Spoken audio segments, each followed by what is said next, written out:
This podcast is sponsored by Scout and Cellar. Clean crafted wine delivered to your door. Must be 21 years of age or older and only delivered in the US. Status.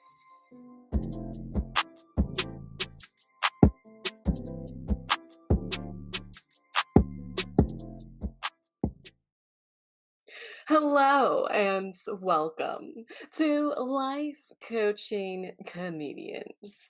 I'm your host for today, Alexis Charday, and that's right, I'm a transformational life coach now. So go ahead and hit me up with all your problems. I am ready to help other people besides comedians, but I do have a very excited comedian joining me.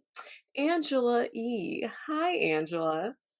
Hey, Lexus. Thanks so much for having me. I am very excited to be here. Yes, I love that you're excited. Are you always excited? Are you always beaming such great energy? I would like to say yes. I work on that a lot, just trying to be that positive energy and positive light to most people because especially with everything that's happened this past year in the world, there's just so much negativity going on around us and I just want to spread as much, brightness as I can. I guess you can put it. Yes, I love that. But Angela, I feel like you and I, kindred souls we are.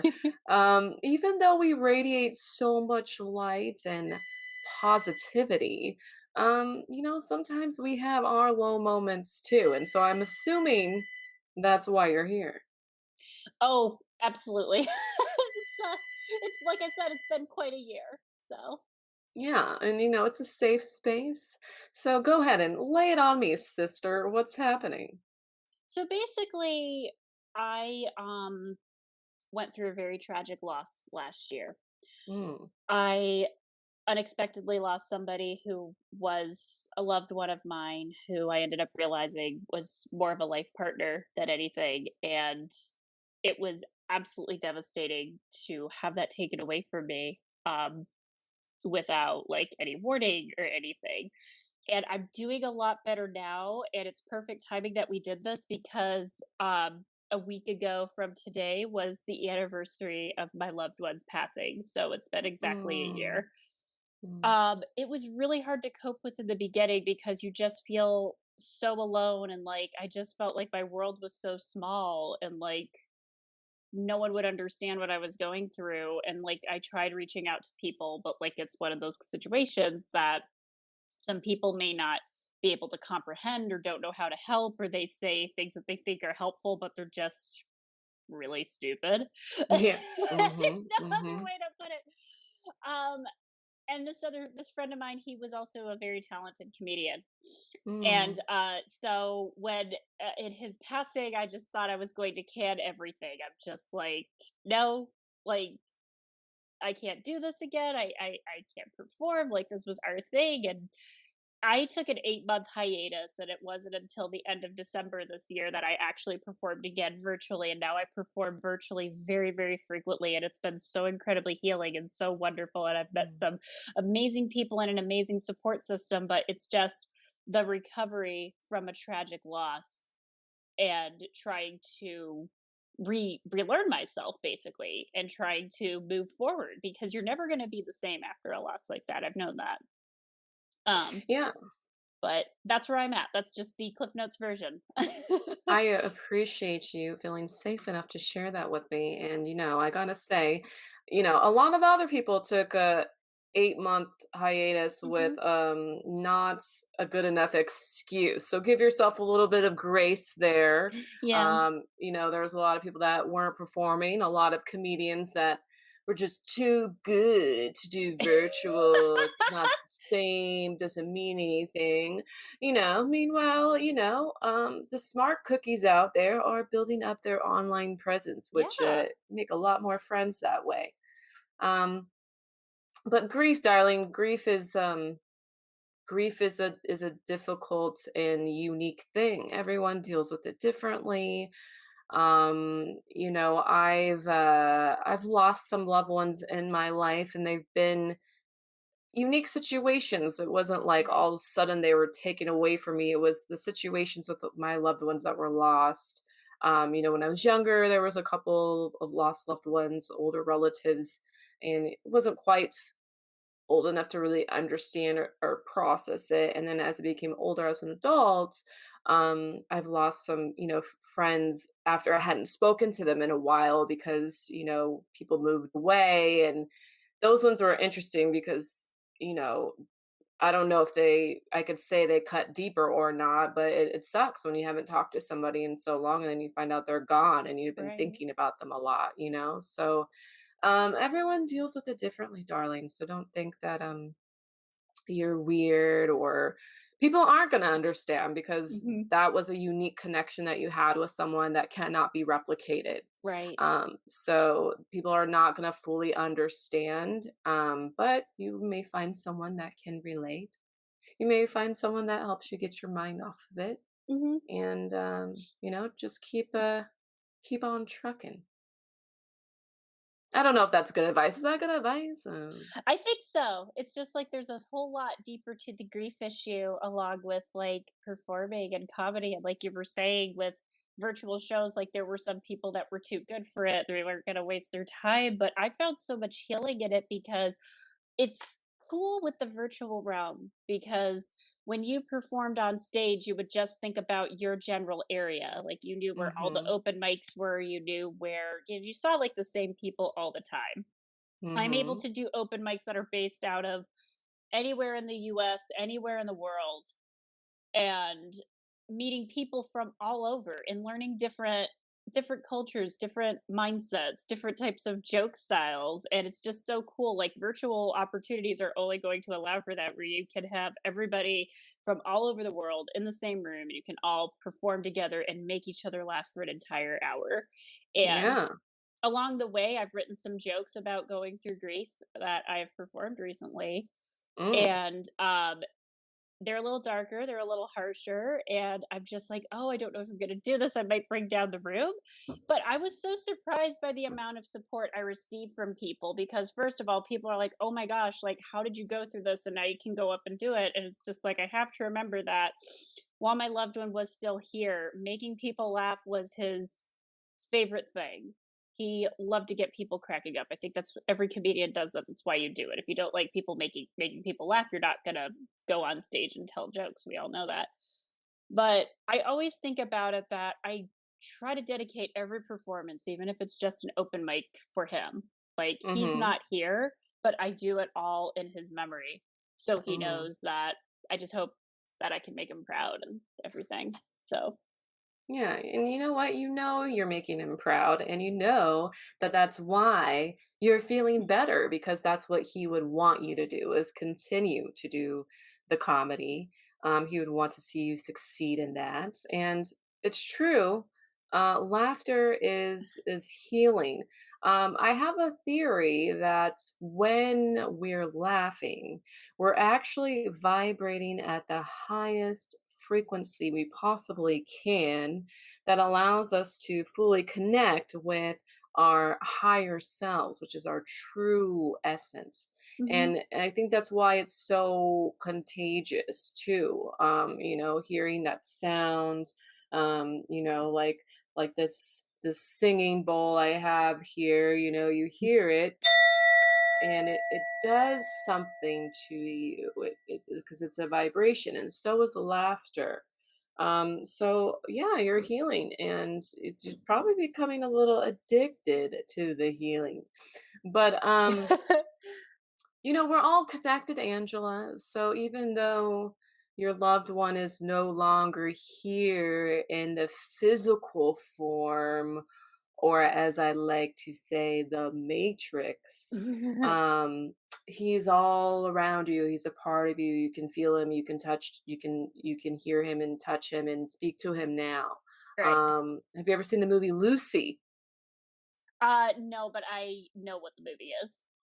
Yeah, watch Lucy and just think of Lucy as your friend. He's just ascended and now he's everywhere. Mhm. And our minds don't know the difference between reality and fantasy. What is reality? What's fantasy?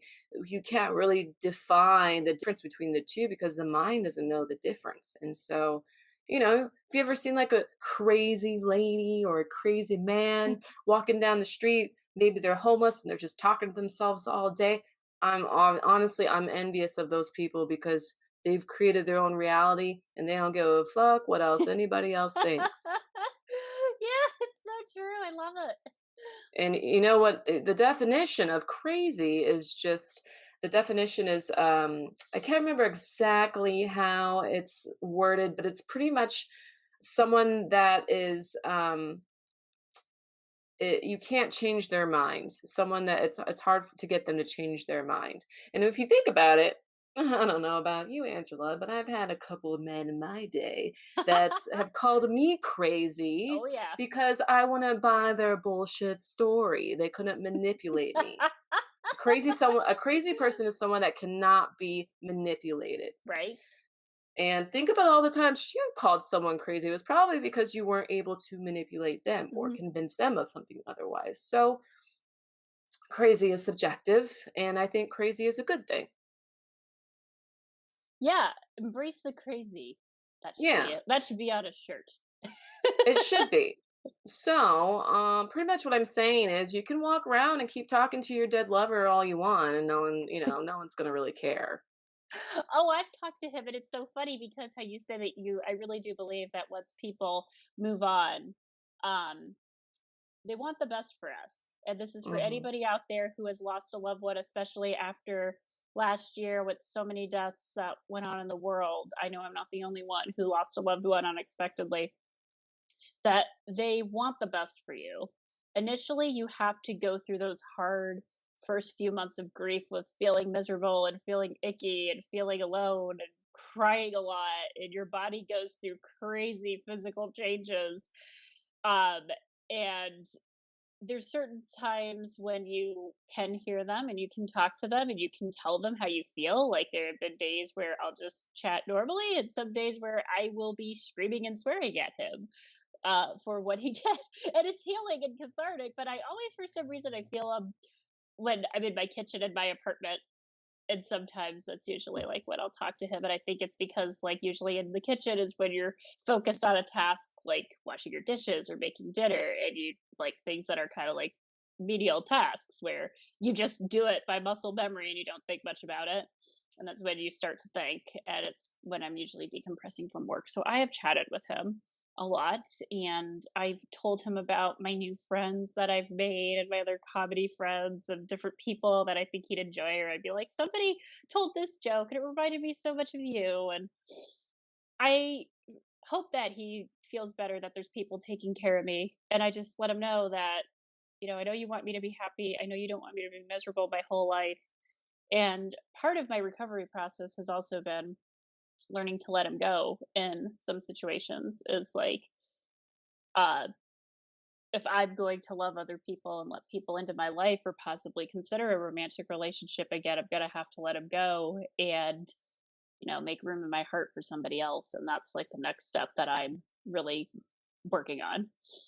Yes, and I just gotta say, bravo! You're such a bright young lady, and you got it all figured out. You really do. You really do.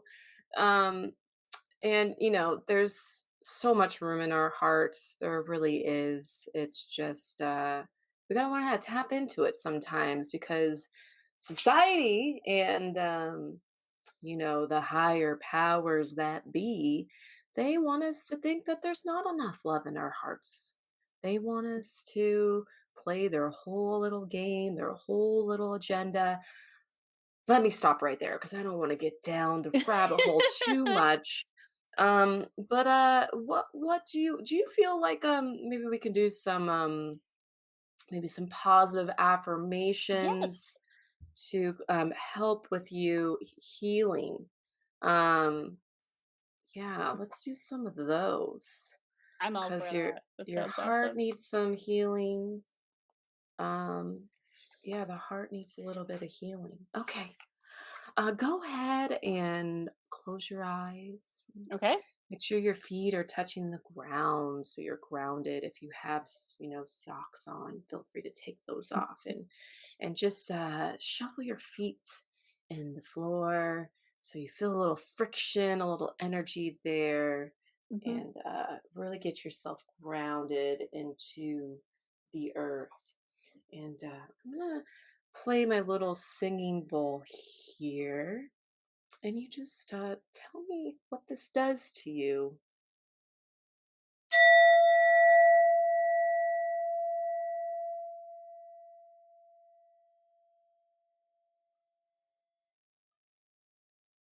I just feel relaxed and at peace, really. Good, good.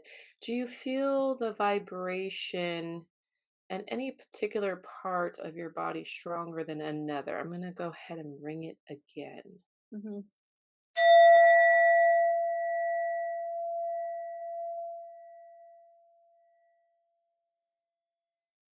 This is gonna sound really weird, but in my throat, Ooh, and I throat think it chakra. yeah.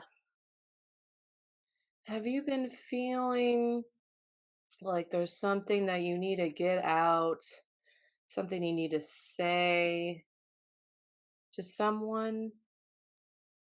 Um, I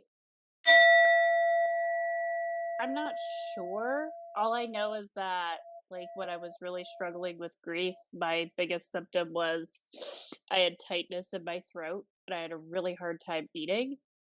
And if I'm focusing on like recovery, it doesn't surprise me. That's like where I feel it.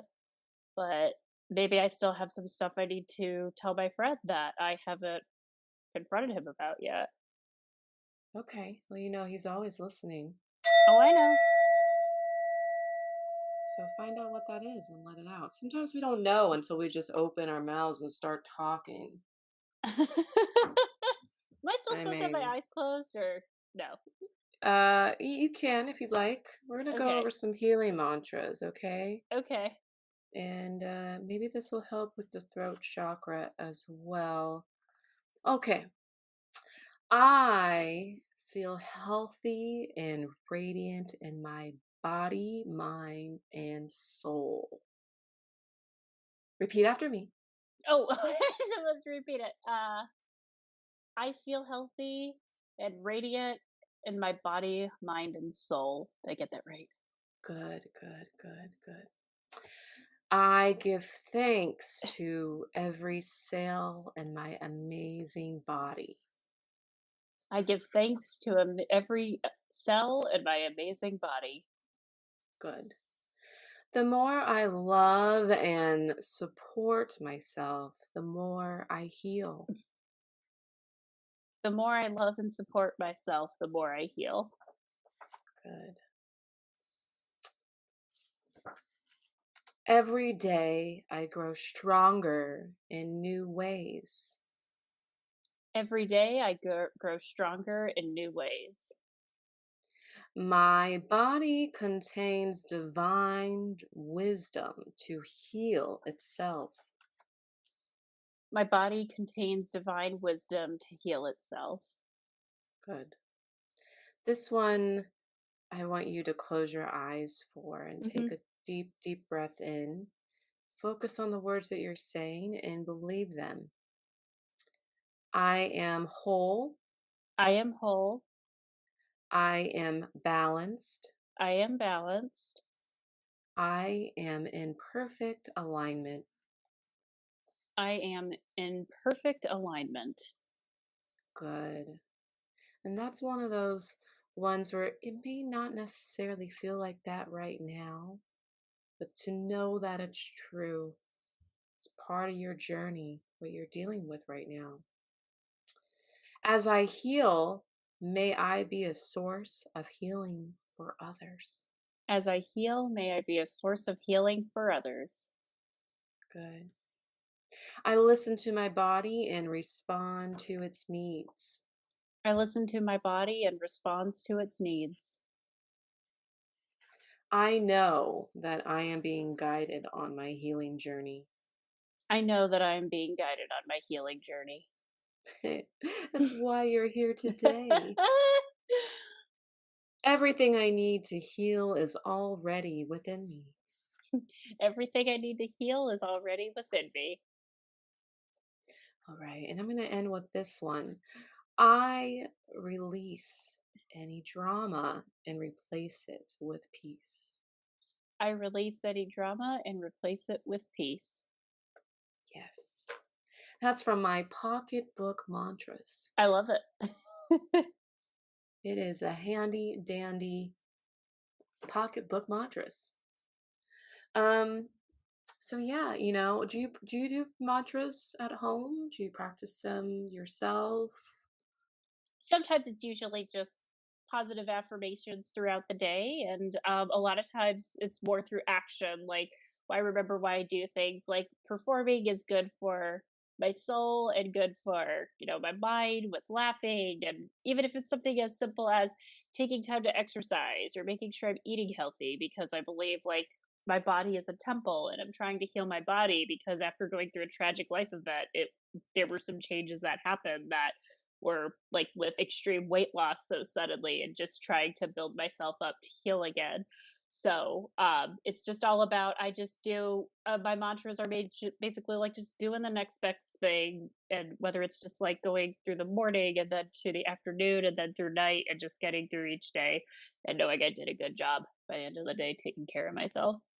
Yeah, and focus on the present, focus on what's happening right here, right now. Because the mind is the part that messes us up, the second that we remember somebody is gone, or the second that we remember we don't have that thing. Depression comes from the past Right. when we dwell too much in the past, and our anxiety comes from anticipating the future.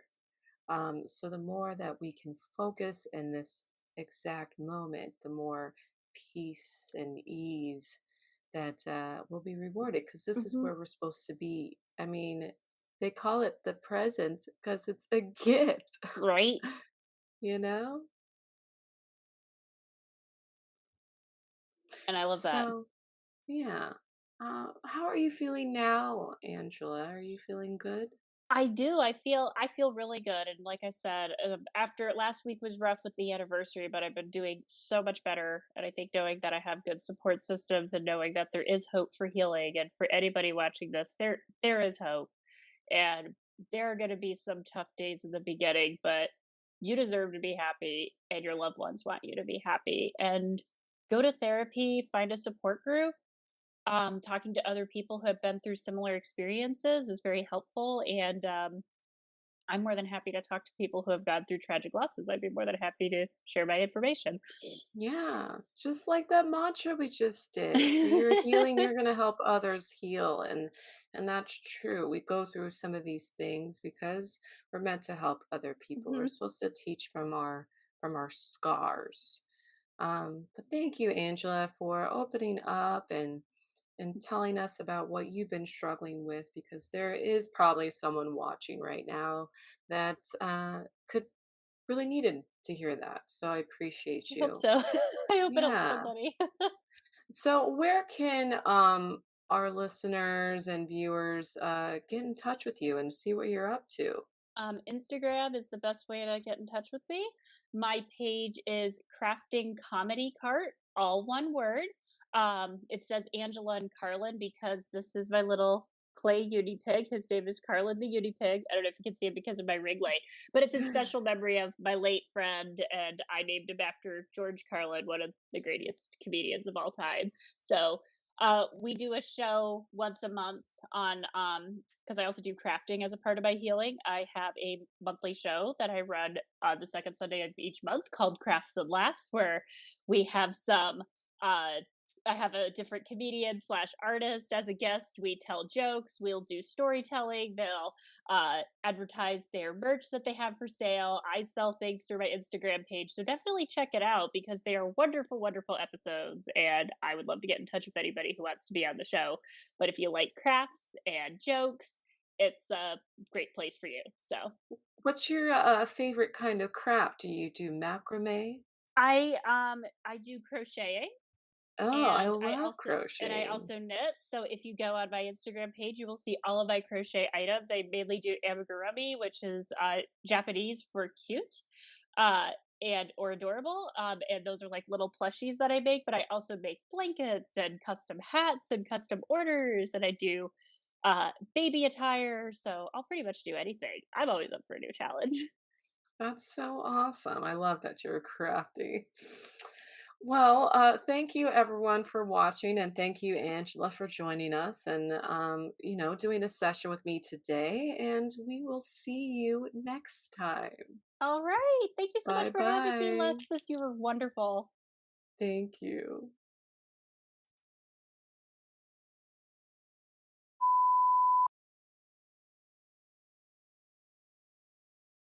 All right. So I just had a great session with Lexus. It was very healing. It was so rewarding to talk about a tragic life event that I went through and be able to have a platform to share my story with all of you. She really helped me realize that there is hope for healing and that I'm on the right path with remembering my late loved one. And for anybody who's gone through a loss, reach out to her and come up with some daily mantras to make yourself feel better and reach out to somebody for help. So there is hope and healing for you, especially if you went through a loss of a loved one, and don't stuff it down and take care of yourself. So thanks for having me, Lexus. Bye.